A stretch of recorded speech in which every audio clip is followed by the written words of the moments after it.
Hello everyone, कैसे हो आप सब। आई होप आप सब अच्छे होंगे। आप सभी का स्वागत है एस्टेट सीडीपी की क्लास में। लैंग्वेज डेवलपमेंट से रिलेटेड हमारी ये क्लास रहेगी। हमने लैंग्वेज डेवलपमेंट के कंपोनेंट, स्टेजेस, थ्योरी सब कुछ क्लियर कर रहा है। फाइनल्स जो रहता है लैंग्वेज डेवलपमेंट में वो रहेंगे फैक्टर अफेक्टिंग और साथ ही लैंग्वेज डेवलपमेंट से रिलेटेड डिसऑर्डर। तो इस क्लास में हम पढ़ेंगे डिसऑर्डर के बारे में और उसके कारक के बारे में। ठीक है, तो ये क्लास तो लगभग हमारी फोर्थ तो है ही, लेकिन साथ ही साथ ये लैंग्वेज डेवलपमेंट से रिलेटेड हमारी थर्ड क्लास हो जाएगी। तो ये लैंग्वेज डेवलपमेंट वाली पार्ट थर्ड रहेगा। जो भी चैनल पर नए हैं सब्सक्राइब कर दे, टेलीग्राम ग्रुप को ज्वाइन कर दे। लिंक आपको कमेंट सेक्शन या डिस्क्रिप्शन में मिल जाएगा। अपने बारे में बता दूं, मेरा नाम दीपाली चंद है। मैंने यूजीसी नेट साइकोलॉजी साथ ही एचटेट पीजीटी साइकोलॉजी क्वालिफाई कर रखा है। यूट्यूब पर आपको फ्री सेशन दिया जा रहा है। सीडीपी का कंप्लीट सीडीपी जो है फ्री ऑफ कॉस्ट आपको कराई जाएगी, बेसिक से लेकर एडवांस तक की। तो बने रहिए। और साथ ही साथ जो पीजीटी का बैच लेना चाहते हैं तो पीजीटी साइकोलॉजी का वो कल 1 अगस्त से जो है स्टार्ट होने वाला है। कंप्लीट कोर्स स्टार्ट होएगा।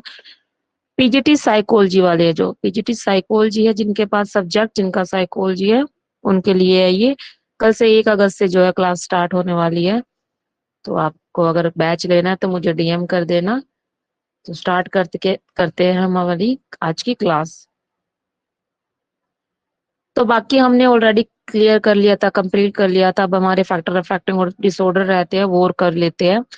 फैक्टर अफेक्टिंग लैंग्वेज डेवलपमेंट यानी कि ऐसे कौन कौन से कारक होते हैं जो भाषा को प्रभावित करते हैं, यानी इम्पैक्ट डालते हैं। ऐसे ऐसे कौन से कारक है। ठीक है, लैंग्वेज डेवलपमेंट के हमने बारे में पढ़ा था कि लैंग्वेज डेवलपमेंट बेसिकली किससे इन्फ्लुएंस होता है। हमेशा याद रखना, चाहे कोई भी डेवलपमेंट हो या कोई भी एबिलिटीज हो इंसान की, वो मेन दो फैक्टर आते हैं उसके अंदर। एक होता है बायोलॉजी, बायोलॉजिकल फैक्टर होता है यानी जैविक फैक्टर होगा, और दूसरा रहेगा इन्वायरमेंट फैक्टर। तो इन्वायरमेंट फैक्टर और बायोलॉजी फैक्टर दो ही मेन होते हैं। बस बायोलॉजी और इन्वायरमेंट में जाके आगे आगे इनके स्टेप बन जाते हैं, मतलब आगे आगे। जैसे इन्वायरमेंट की बात करें तो सोशल, कल्चर, ये फैमिली, पीयर ग्रुप और ये सारी चीजें आ जाती है, नॉर्म्स आ जाते हैं ये इन्वायरमेंट में। तो मेनली कितने होते हैं? दो, जो इन्फ्लुएंस करते हैं चाहे किसी भी प्रकार का कोई भी डेवलपमेंट हो। ठीक है, तो पहली बात आती है मैचुरेशन की। लास्ट क्लास में हमने भी करा, लास्ट टू लास्ट क्लास थी हमारी, उसमें मैंने पहले बताया था कि मैचुरेशन बेसिकली क्या होता है कि इंसान जब है एज के अकॉर्डिंग सीखता है। ठीक है, जब उसका कहते हैं ना एज के अकॉर्डिंग बच्चा सीख लेगा, जैसे जैसे बढ़ता जाएगा वो सीख लेगा। तो बेसिकली ये किससे रिलेटेड होगा? ये रिलेटेड रहेगा हमारे ब्रेन और नर्वस सिस्टम से। तो छोटा सा व्यू बता देती हूँ। ब्रेन क्या होता है? हमारा ये मस्तिष्क का ना, जो सर सर के पार्ट ये है ना, सामने वाला हिस्सा, इसको ब्रेन। और नर्वस सिस्टम की बात आए तो नर्वस सिस्टम जब बात आती है तो इंसान की पूरी बॉडी, तो इसके अंदर इंसान की पूरी बॉडी आती है। ठीक है, इसको कंप्लीट नर्वस सिस्टम बोला जाता है। खाली ब्रेन का अगर बात करें, दोनों मिलकर क्या करते हैं? लैंग्वेज डेवलपमेंट पर इन्फ्लुएंस डालते हैं, प्रभाव डालते हैं। ठीक है, अगर मान लो किसी का ब्रेन अच्छे से डेवलप नहीं हो रहा, ब्रेन अच्छे फुली डेवलपमेंट नहीं हुआ, तो उसमें प्रॉब्लम आती है। किसमें? लैंग्वेज डेवलपमेंट में प्रॉब्लम आ जाती है। तो अगर फुल्ली डेवलप है, अच्छे से विकास हो चुका है बच्चे की लैंग्वेज से रिलेटेड, जैसे लेफ्ट हेमिस्फीयर और राइट हेमिस्फीयर होता है ना, दो पार्ट्स होते हैं हमारे ब्रेन के। एक होता है लेफ्ट हेमिस्फीयर और दूसरा आता है राइट हेमिस्फीयर। तो लेफ्ट हेमिस्फीयर में अपनी एक क्वालिटी होती है, उन चीजों को कंट्रोल करता है, जबकि राइट हेमिस्फीयर में अपनी क्वालिटी होती है। ठीक है, यहाँ एनालिटिकल थिंकिंग वगैरह जो होती है देखी जाती है, यहाँ क्रिएटिविटी थिंकिंग जो देखी जाती है वो हम ब्रेन वाली क्लास में करेंगे, बायोलॉजी वाली क्लास में करेंगे। तो इतना सा समझ लेना कि मैचुरेशन क्या होता है। मैचुरेशन रिलेटेड टू बायोलॉजी यानी कि एक जैविक से रिलेटेड है, यानी कि जिसके अंदर ब्रेन और ह्यूमन नर्वस सिस्टम की जो है स्टडी की जाती है, नर्वस सिस्टम के बारे में करी जाती है। जिसमें अगर बच्चे का फुली विकास हो रहा है तो लैंग्वेज डेवलपमेंट भी अच्छा होगा, नहीं हो रहा उसका डेवलपमेंट नर्वस सिस्टम का, तो लैंग्वेज डेवलपमेंट पर बुरा प्रभाव पड़ता है। ठीक है, 2 साल का बच्चा स्टार्टिंग में बोलना स्टार्ट कर देता है, सिंपल सिंपल जो है उसके शब्द जो है बोलना स्टार्ट कर देता है, जिसे मैच्योरेशन। जब उसका ब्रेन जो मैच्योर हो जाता है, जब देखा जाता है, फिर 3 साल का जब बच्चा आता है, 1 सेकेंड।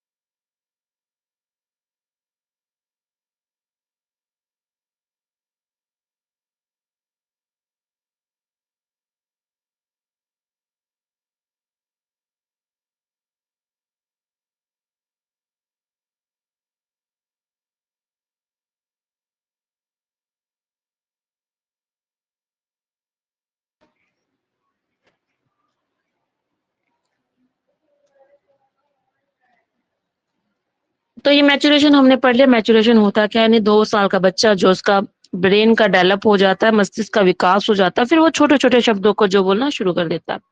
फिर आते हैं इंटेलिजेंसी की बात। इंटेलिजेंस यानी बुद्धि। देखा जाता है जो बच्चा जितना ज़्यादा इंटेलिजेंट होता है, उसके अंदर बुद्धि का विकास भी उस लेवल का होता है। ठीक है? कोई बच्चा अधिक इंटेलिजेंट है, मान लो कोई एक बच्चा है जिसके अंदर कॉग्निटिव एबिलिटी बहुत ज़्यादा अच्छी है, तो वो क्या होता है जल्दी नए-नए शब्दों को सीखेगा।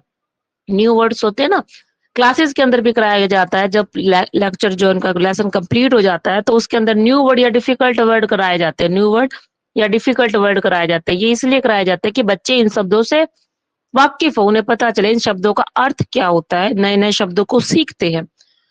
तो ये भी किससे रिलेटेड हो जाएगा? ये इंटेलिजेंस से रिलेटेड हो जाएगा कि कॉग्निटिव एबिलिटी जिसकी अच्छी होती है, वो जल्दी बच्चा जो है भाषा को सीखता है। तो ये इंटेलिजेंस से रिलेटेड हो जाएगा, ठीक है? 1 सेकंड, ठीक है। फिर इसके बाद आ जाता है हमारा health and hearing. Health and hearing में क्या हो जाएगा कि अगर किसी बच्चे का स्वास्थ्य अच्छा है और साथ ही साथ उसके सुनने की क्षमता जो है बेटर है, तो वो भी इन्फ्लुएंस करती है लैंग्वेज डेवलपमेंट के। स्वास्थ्य अच्छा है, गुड हेल्थ है उसकी फिजिकल यानी शारीरिक विकास उसका अच्छा है, साथ ही वो सुनने की क्षमता उसकी बेटर है, तो उसका लैंग्वेज डेवलपमेंट पे भी प्रभाव पड़ता है, अच्छा होगा। ठीक है? अगर बच्चा सुन नहीं सकता, अच्छे से तरीके से सुन नहीं सकता, तो मान लो कई कई बार ऐसा होता है कि बच्चा 3 साल हो गया, 4 साल हो गया, 5 साल का होगा बच्चा, वो बोलना नहीं सीखता। तो उससे क्या होगा, उससे डिले होता जाएगा, देरी होती जाएगी उसके लैंग्वेज डेवलपमेंट से रिलेटेड, ठीक है? फिर चौथा रहेगा हमारा फैमिली एनवायरनमेंट। फैमिली एनवायरनमेंट क्या होता है कि परिवार का जो वातावरण है ना बच्चों के द्वारा इन्फ्लुएंस करता है। ये परिवार का क्या माता सॉरी परिवार का वातावरण है ये, ठीक है? इसमें क्या होता है कि सीधा डायरेक्ट प्रभाव डालता है, क्योंकि ऑब्वियस सी बात है यदि माता पिता दादा दादी चाचा चाची भाई बहन इस बच्चे के सामने बोलेंगे ना, शब्दों को यूज करेंगे, तो बच्चा उन शब्दों को सुनेगा, सुनने के बाद उन शब्दों को बोलेगा। तो फैमिली एनवायरनमेंट भी बहुत रोल प्ले अपना करता है बच्चे के लैंग्वेज डेवलपमेंट में। आजकल देखा जाता है कि पेरेंट्स, पहले की बात क्या आती है कि जॉइंट फैमिली ज्यादा हुआ करती थी, तो बच्चा अच्छे से मतलब 1.5 साल का बच्चा भी बहुत फटदने बोल लिया करता था, बहुत जल्दी जल्दी बोलना स्टार्ट कर देता। आजकल क्या स्मॉल फैमिली हो गई, और स्मॉल फैमिली भी ऐसी फैमिली हो गई कि वर्किंग वाली कर रही है, मदर भी काम कर रही है और फादर भी काम कर रहे हैं, तो बच्चे को उतना टाइम दे नहीं पा रहे हैं कम्युनिकेशन करने का। तो कम्युनिकेट 1 सेकंड।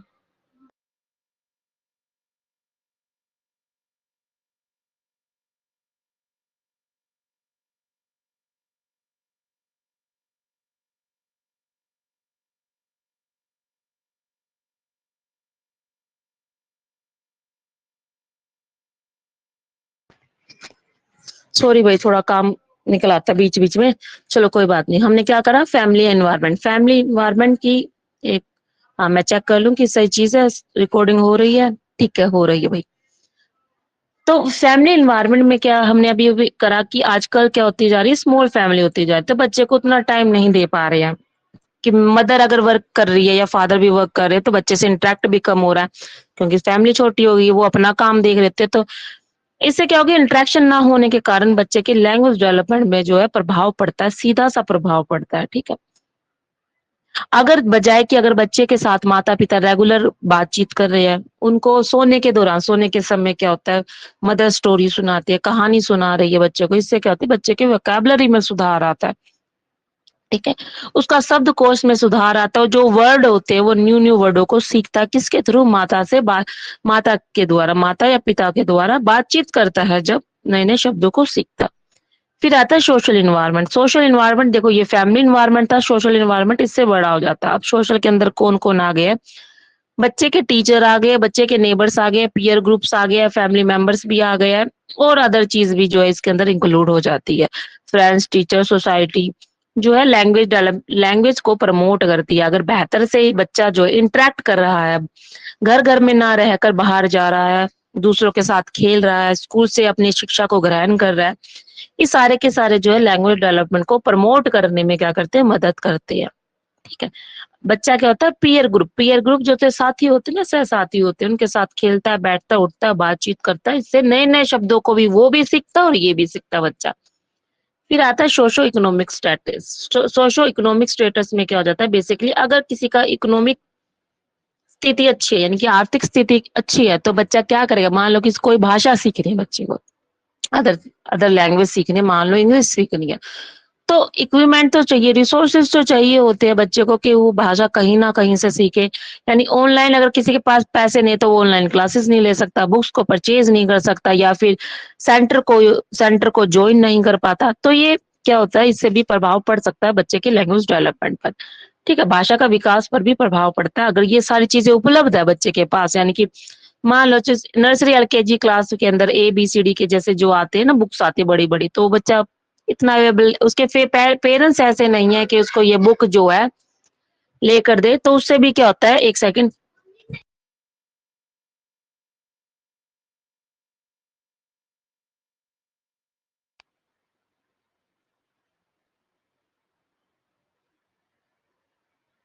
तो ये हो जाती है सोशो इकोनॉमिक स्टेटस, हो जाता है भाई, पुस्तकीय और शैक्षिक सामग्री की उपलब्धि तथा भाषा कौशल को क्या कराती है, बेहतर बनाती है, अच्छे से और अच्छा प्रमोट करती है। एजुकेशन, वही बात है, एजुकेशन भी सेम आती है, अगर एक बच्चे को अच्छे-अच्छे एजुकेशन दी जाए, प्रोवाइड करे, स्कूल प्रोवाइड करता है एक ऐसी अपॉर्च्युनिटी जहाँ पर बच्चा जो है सुन रहा है, बोल रहा है, रीड कर रहा है और राइटिंग स्किल, ये चारों के चारों जो LSRW जो है मॉडल है ना, इसको प्रमोट कर रहा है एजुकेशन सिस्टम, तो बच्चे के अंदर भी लैंग्वेज डेवलपमेंट के बेहतर होता है लैंग्वेज डेवलपमेंट, ठीक है? फिर आता है मोटिवेशन, फैमिली मेंबर्स का मोटिवेशन मिल रहा है कि चलो बच्चा कोई लैंग्वेज सीख रहा है, तो पेरेंट्स भी बोलते हैं चलो अच्छी बात है बच्चा, आप पढ़ रहे हो, आप लैंग्वेज को सीख रहे हो, किसी भी लैंग्वेज को सीख रहे हो, तो प्रमोट कर रहे हैं फादर, मदर या अदर, कम्युनिकेशन कर रहे हैं, बच्चे के साथ ज़्यादा से ज़्यादा बातचीत कर रहे हो और उन्हें मोटिवेट करते हैं, तो इससे बच्चे के अंदर क्या होती है, भाषा जल्दी से जल्दी बच्चा और ज़्यादा बेहतर तरीके से सीखता है।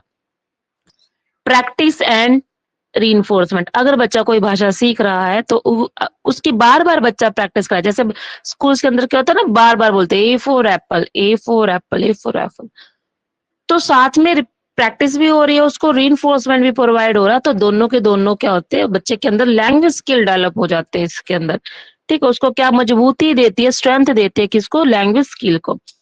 बायलिंगुअल या मल्टीलिंगुअल एनवायरनमेंट, बायलिंगुअल क्या होगा, दो से रिलेटेड, बायलिंगुअल मतलब दो, जहाँ दो भाषाओं का यूज किया जाता है, दो लैंग्वेज का यूज करते हैं, और मल्टी जहाँ दो से ज्यादा लैंग्वेज का यूज किया जाता है।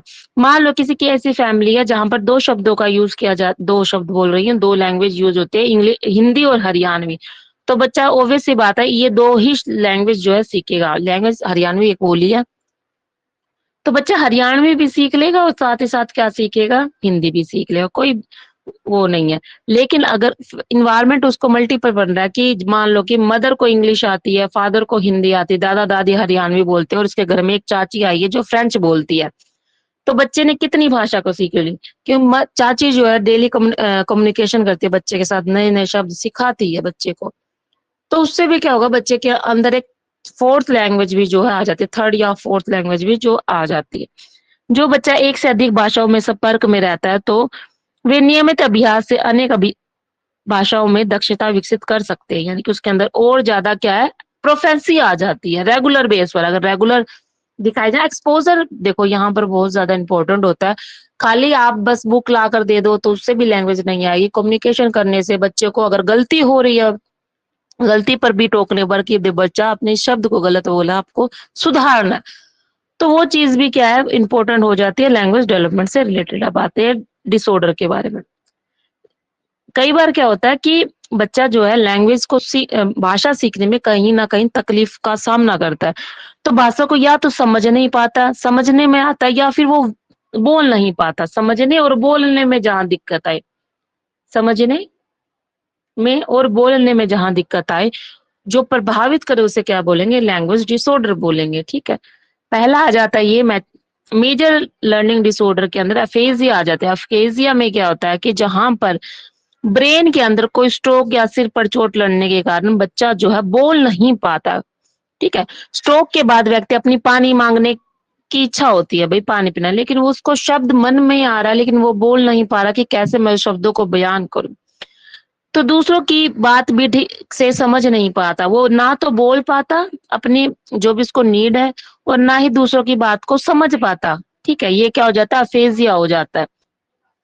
फिर आता है डिसलेक्सिया। डिसलेक्सिया बेसिकली क्या होता है? डिसलेक्सिया याद रखना हमारा रीडिंग से रिलेटेड होता है डिसऑर्डर। किससे रिलेटेड होता है? रीडिंग, यानी पढ़ने से, पठन से संबंधित होता है। पठन से, पढ़ने पढ़ने से संबंधित ये विकार पाया जाता है। यानी कि बच्चा जो शब्दों को पढ़ रहा है ना, देख कर पढ़ रहा है, तो उसमें क्या गलत पढ़ रहा है। जैसे वोज है, वोज को सा कर दे रहा है, सा। वो ये वोज है, वाज को सा पढ़ रहा है, तो पढ़ने से संबंधित चीजें कठिनाई होती है बच्चे को। ठीक है, ये क्या हो जाएगा? डिसलेक्सिया आ जाता है, बहुत ज्यादा इंपॉर्टेंट आता है ये। फिर इसके बाद आता है डिसग्राफिया। डिसग्राफिया के अंदर याद रखना, ग्राफ से रिलेटेड है, मतलब ग्राफ बनता है ना, तो राइटिंग हो गया। ये ग्राफ बना लिया मैंने, तो ग्राफ जो बना है तो ये राइटिंग, यानी कि बच्चा जो है लिख लिख नहीं पाता, राइटिंग डिफिकल्टी होती है उसके लेखन पर, लेखन में लिखने में कठिनाई होती है। कैसे? या तो उसकी हेड राइटिंग जो होती है पुअर होती है, या जो स्पेलिंग करता है वो इनकरेक्ट करता है, या मैनी स्पेलिंग, ज्यादातर स्पेलिंग को गलत करता है। जैसे आपने तारे जमीन पर देखा होगा, ईशान का, ईशान को क्या आता था कि 9 को 6 लिख देता था, बी को डी लिख देता था, ऐसे। मतलब उसको समझ पता तो है, ये 9 मतलब पता है, लैंग्वेज का पता है, हर एक चीज का पता है, लेकिन जब लिखने के समय की बारी आती है तो वो कंफ्यूज हो जाता है कि 9 और 6 के अंदर कंफ्यूजन आ जाती है, वाज और वर के बीच, वाज और सा के बीच में कंफ्यूजन हो जाएगी कि मैं वोज लिखूं या सा लिखूं। तो ये क्या हो जाएगा? डिसग्राफिया, यानी लिखने से संबंधित विकार होना डिसग्राफिया कहलाता है। ठीक है।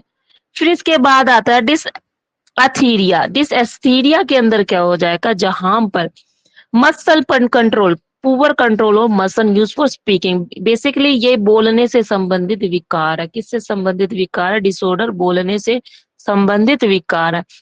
यहाँ पर बच्चा जब बोलता है ना, तो उसके जो मसल्स जो होती है ना, उस पे कंट्रोल नहीं कर पाता, या बहुत कम कंट्रोल कर पाता है, या बिल्कुल ही नहीं कर पाता उस पे कंट्रोल। तो जो बोलना चाहता है वो बोल नहीं पाता, क्योंकि ऑब्वियस सी बात है, जो जावा मूवमेंट होती है ना, जावा मूवमेंट, उससे संबंधित विकार होता है, उस मसल पर कंट्रोल नहीं हो पाता। और ऐसा कब होता है? जब उसकी इंजरी हो जाती है। इसमें क्या होगा? या तो बच्चा बोलेगा तो स्लो बोलेगा, या फिर जिन शब्दों को वो बोल रहा है ना, वो स्पष्ट रूप से नहीं बोल पाता, सही से नहीं बोल पाता, स्टर्निंग या फिर स्टम्बरिंग। इसको बोलते हैं हक लाना। जब बच्चा जो हक लाता ना, पूरा शब्दों का वो, जैसे र र र राहुल, ऐसे करके बोले, माय नेम इज माहिर, माहिर बोल रही हूँ, राहुल। तो ये शब्द जैसे हकलाता है, रुक रुक के साउंड करता है ना, बार बार शब्दों को रिपीट करता है, तो वो भी क्या हो जाता है? एक डिसऑर्डर हो जाता है। किसका? लैंग्वेज डेवलपमेंट का, हकलाना। इसके बाद आता है apraxia. Apraxia related to a movement, movement से रिलेटेड। याद रखना कि वो जो था डिस एस्थीरिया, ये किससे रिलेटेड था? मसल टोन से, कंट्रोल नहीं हो पाता, जबकि एप्रेक्सिया जो है मूवमेंट से रिलेटेड है, मूवमेंट नहीं हो पा रही है, डिफिकल्ट होता है, जो भी शब्द वो बोलना चाहता है उसको सही से रिपीट नहीं कर पाता है। ठीक है, बच्चा बनाना शब्द जानता है, लेकिन वो जो बार बार गलत बोलता है, बनाना का कुछ और बोलता है। तो ये किससे रिलेटेड हो जाएगा? ये मूवमेंट से रिलेटेड हो जाएगा, मूवमेंट रिलेटेड हो जाएगा। ठीक है, प्रॉपर नहीं बोल पाता, या बोल रहा है तो वो गलत गलत बोल रहा है, इससे क्योंकि मस्तिष्क बोलने की गतिविधियों का सही से कोऑर्डिनेशन कर नहीं पाता वो। ठीक है, उसमें कोऑर्डिनेट नहीं कर पाता। ठीक है, स्पीच मूवमेंट में। तो ये हो जाएंगे कुछ डिसऑर्डर। डिसऑर्डर ये सारे के सारे बहुत ज्यादा इंपॉर्टेंट है। तो रीडिंग किससे हो गया? रीडिंग से संबंधित डिसलेक्सिया, राइटिंग से dysgraphia, brain damage aphasia, weak speech muscles क्या हो जाए? डिस्थेरिया, स्पीच फ्लुएंसी स्टटरिंग, और स्पीच प्लानिंग क्या हो जाएगा? अप्रैक्सिया ऑफ अ स्पीच हो जाएगा। ये सारे के सारे। ठीक है, आई होप आप लोगों को ये अच्छे से समझ में आ रहा होगा। अब आता है neural basis of language. Neural basis of language यानी कि भाषा का तंत्रिका विज्ञान, विज्ञान की बात कर रहे हैं। बेसिकली किससे रिलेटेड होगा? ब्रेन से रिलेटेड। जो भाषा को क्या करने में, समझने में, बोलने में, पढ़ने में, लिखने में, प्रोसेस करने में क्या होता है? रिस्पॉन्सिबल होता है। ज्यादातर व्यक्तियों में भाषा का कंट्रोल बेसिकली कहाँ होता है? लेफ्ट हेमिस्फीयर में होता है। क्या मेनली जो है लैंग्वेज फंक्शन कहाँ से होता है? लेफ्ट हेमिस्फीयर में देखी जाती है। यानी कि ये देखो, ब्रेन कुछ इस तरह से बटा हुआ है हमारा ब्रेन, ऐसे ऐसे ऐसे करके, जैसे ये ऐसे। तो ये लेफ्ट हेमिस्फेयर है ना, लेफ्ट हेमिस्फेयर ये वाला जो है, किसके लिए रिस्पॉन्सिबल है? ये लैंग्वेज से रिलेटेड रिस्पॉन्सिबल है। लैंग्वेज को कंट्रोल करना, किन किन शब्दों को बोलना है, कैसे बोलना है, उन सब चीज लेफ्ट हेमिस्फीयर द्वारा कंट्रोल की जाती है। तो मेजर ब्रेन एरिया जो कि लैंग्वेज से रिलेटेड है, कौन कौन से आ जाएगा? पहला आता है ब्रोका एरिया। ब्रोका एरिया याद रखना हमेशा, ये कहाँ पाया जाता है? देखो बहुत इंपॉर्टेंट है। ये लेफ्ट फ्रंटल लोब के अंदर ये पाया जाता है। ये भी इंपॉर्टेंट है, क्वेश्चन पूछ लेता है, स्टेट के अंदर आ जाता है कि ब्रोका एरिया कहाँ स्थित होता है? लेफ्ट फ्रंटल लोब में होता है। तो ये किसके लिए रिस्पॉन्सिबल होता है? प्रोडक्शन के लिए, स्पीच प्रोडक्शन। स्पीच मतलब बोलने से संबंधित, जो बच्चा या बड़ा जो भी हो, शब्द जो बोलता है ना, जो बोलना संबंधित होता है, वो ब्रेका एरिया के अंदर कंट्रोल किया जाता है। Speech production. प्रोनाउंसिएशन, प्रोनाउंसिएशन मतलब जो शब्दों का सही से उच्चारण करना, शब्द उच्चारण, यहाँ कंट्रोल होता है। प्रोनाउंसिएशन उच्चारण, शब्द उच्चारण। ग्रामर फॉर्मेशन, शब्दों को सही क्रम में लगाना। डैमेज हो जाए अगर किसी के ब्रोका एरिया में, तो उसको अफेजिया हो जाएगा। अफेजिया हमने पढ़ा कि व्यक्ति भाषा समझता है लेकिन बोल नहीं पाता, स्पष्ट रूप से क्या हो जाएगा? बोल नहीं पाता। उसको समझ में तो आ रहा है, याद रखना ब्रोका एरिया किससे रिलेटेड है? बोलने से संबंधित। ब्रोका बी से बोलने, बोलने से संबंधित है। बोलकर जो है यहाँ पर समझेगा, उसको समझ में आ रहा है सामने वाला जो है क्या बोल रहा है, लेकिन जब खुद की बारी आती है उसकी, तो वो ढंग से बोल नहीं पाता उन शब्दों को। ठीक है, ये हो जाता है ब्रोका एरिया। फिर आता Wernicke area. Wernicke area is related to listening. Listening से रिलेटेड होता है, ये सुनने से संबंधित होता है। कहाँ पाया जाता है? लेफ्ट टेम्पोरल लोब में पाया जाता है। इसका क्या फंक्शन होता है? इसका आता है लैंग्वेज कॉम्प्रिहेंशन, शब्दों भाषा को समझना। समझना में क्या होता है कि सामने वाला क्या बोल रहा है, दूसरा व्यक्ति क्या बोल रहा है। अगर किसी को वर्निक अफेजिया है तो वो व्यक्ति जो है दूसरे क्या बोल रहे हैं सब उसको समझ में नहीं आता। ठीक है, उसको सम अंडरस्टैंड हुई, ये व्यक्ति अच्छा बोल रहे हैं, इसको पता है बनाना कैसे बोलना, अच्छे से बोल देगा, लेकिन सामने वाला क्या बोल रहा है उसमें प्रॉब्लम आती है। तो ये हो जाता है वर्निक एरिया। कहाँ होता है? टेम्पोरल लोब में होता है। किस लिए होता है? लैंग्वेज कॉम्प्रिहेंस यानी भाषा को समझने में होता है। वर्बली प्रोसेसिंग, शब्दों को अर्थ समझने में, शब्द का क्या मीनिंग है वो चीज में हो जाए अगर इसके अंदर डैमेज, तो वर्निंग एफेजिया हो जाएगा। ठीक है, इसके अंदर रिसेप्टिव एफेजिया। रिसेप्टिव हमने करा था, रिसेप्टिव स्किल क्या होती है कि जो रिसीव ग्रहण कर रहे हैं शब्दों को किसी दूसरे के माध्यम से, सामने वाला व्यक्ति बोल रहा है और वो क्या बोल रहा है वो हम रिसीव करते हैं। अगर सही से रिसीव नहीं कर पा रहे हैं, समझ नहीं पा रहे कि वो क्या बोल रहा है, तो क्या हो जाएगा? अफेजिया, वर्निक अफेजिया हो जाता है। ठीक है,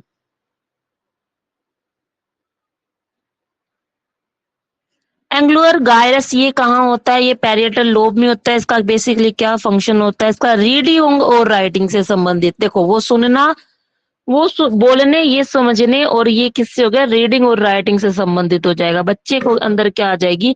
पढ़ने व लिखने से संबंधित कठिनाई होगी। एलेक्सिया और एलेक्सिया या फिर एग्राफिया, इनसे संबंधित हो जाता है अगर डैमेज हो जाए पार्ट। ठीक है, आर्कुलेट फेसिकुलस के अंदर क्या होता है? ये दोनों को जोड़ता है। जो ये कौन सा क्या होता है? ये एक ऐसा फेसिकुलस होता है जो ब्रोका एरिया और वर्निक एरिया को जोड़ता है। यानी कि सामने वाला बोल क्या रहा है, फिर उसको समझना, सामने वाले को बोल क्या रहा है उस चीज को समझ के रिप्लाई करना, ये चीज हो जाता है। व्यक्ति शब्दों को सही ढंग से दोहरा नहीं पाता, कंडक्शन एफिशिएंसी हो जाता है। यानी कि जो शब्द उस सामने वाले ने उसको बोले हैं तो वो दोहरा नहीं पाता। राम ने बोला है राधे राधे, रमेश बोलता है समझ तो समझ नहीं। अगर मान लो किसी को वर्निक एरिया, वर्निक प्रॉब्लम है, वर्निक डैमेज हो गया, वर्निक एस्थीसिया, तो इसको समझ नहीं आ रहा तो बोलेगा भी कैसे? बोल नहीं पाता, तो वो कंडक्शन प्रॉब्लम हो जाती है। यानी कि व्यक्ति शब्दों को सही ढंग से दोहरा नहीं पाता। ठीक है, फिर इसके बाद आता है रोल ऑफ ब्रेन हेमिस्फीयर। देखो मैंने बताया ना, एक होता है लेफ्ट हेमिस्फीयर, दूसरा होता है राइट हेमिस्फीयर। तो राइट हेमिस्फीयर किस चीज को कंट्रोल करता है? मान लो ये ब्रेन की, ये हमारे ह्यूमन की बॉडी है, तो ह्यूमन की बॉडी के अंदर ये दो पार्ट्स उसके ब्रेन के अंदर बन गए, एक लेफ्ट हेमिस्फीयर है वो बन गया, एक राइट हेमिस्फीयर। राइट हेमिस्फीयर जो होता है वो लेफ्ट हेमिस्फीयर को राइट बॉडी को कंट्रोल करता है, उल्टा काम करता है।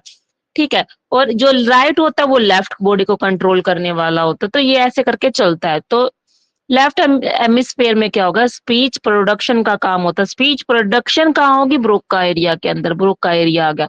लैंग्वेज कॉम्प्रिहेंशन क्या हो गया, वर्निक एरिया हो गया। रीडिंग और राइटिंग यानी कि बच्चा यहाँ पर समझता है, पढ़ता है, सुनता है, ये सारी चीजें बोलता है, ये आ जाएगी। लेफ्ट हेमिस्फेयर में क्या हो जाएगा, इमोशनल टोन ऑफ स्पीच आ जाएगा, ह्यूमर आ जाएगा, फेशियल एक्सप्रेशन यानी कि इंसान जो है बोलते बोलते उसका फेशियल एक्सप्रेशन कैसा आता है उस चीज को बताना। कॉन्टेक्स्ट ऑफ लैंग्वेज यानी भाषा का संदर्भ क्या है उस चीज को बताना। ये लेफ्ट हेमिस्फेयर में मेन जो रोल आता है ना, आप याद रखना, लैंग्वेज लेफ्ट हेमिस्फेयर में क्या कंट्रोल होता है, लेफ्ट हेमिस्फेयर में ये चार इंपॉर्टेंट है। ठीक है, ये चारों के चारों आपको लर्न करने हैं। स्पीच का प्रोडक्शन यानी कि भाषा का उत्पादक, और लैंग्वेज कॉम्प्रिहेंशन भाषा का समझ को समझना, भाषा को समझना। रीडिंग और राइटिंग इसके अंदर आ जाती है। आई होप आपको आज की क्लास अच्छी लगी होगी। तो थैंक यू, मिलते हैं आपको नेक्स्ट क्लास में। कॉन्सेप्ट क्लियर तो सिलेक्शन आपका पक्का रहेगा। आप अगर कोई भी पीजीटी साइकोलॉजी से रिलेटेड बैच लेना चाहता है तो मुझे डीएम कर देना, कमेंट करके जरूर बताना। कमेंट से मुझे मोटिवेशन मिलेगी, अच्छे से अच्छा कंटेंट लेकर आऊंगी और बेहतर परफॉर्मेंस करूंगी ताकि आपको हेल्प हो सके एचटेट को क्लियर करने में। थैंक यू, बाय बाय, मिलते हैं आपको नेक्स्ट क्लास में।